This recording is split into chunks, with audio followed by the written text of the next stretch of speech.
Bismillahirrahmanirrahim.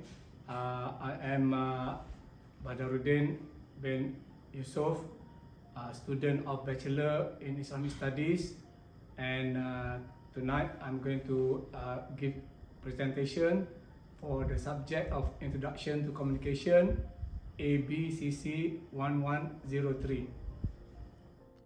Now I'm going to explain the 6 forms of unethical communication. Number 1 is destructive communication. Number 2 is coercive communication. Number 3 is manipulative, exploitative communication.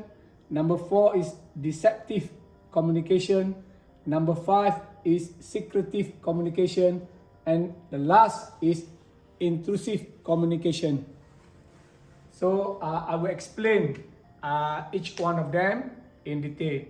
Destructive communication means the communicator attacks the character of the receiver, or he slander the receiver. Number 2 is the coercive communication, whereby the communicator would intimidate or threaten the receiver to achieve a purpose.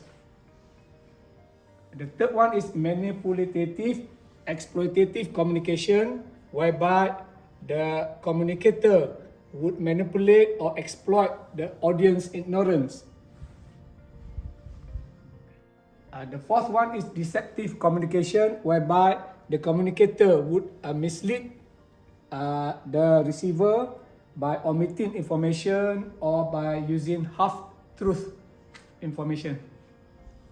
The fifth one is secretive communication, whereby the communicator would try to sweep the discussion under the rug or under the carpet to make it secret.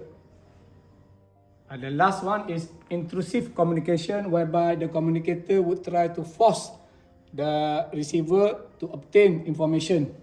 Example is paparazzi method. Now I would like to show the examples of unethical communication. Number 1 is plagiarism. Number 2 is selective misquoting. Number 3 is distorting visuals. Number 4 is omitting information. Number 5 is misrepresenting data. And number 5 is abusing privacy or security. So the final presentation is to give 3 ways of how to improve unethical communication. Number 1 is we have to develop a strong code of ethics. Number 2, we have to enforce strong moral and ethical values to inculcate integrity and truthfulness in the society. Number 3 is we must give reward for those who practice ethical communication, and we have to take actions against those who practice unethical communication. So these are the 3 ways to improve unethical communications. So finally, I would like to say that ethical communication is very vital, very important for us to practice to create a harmonious society.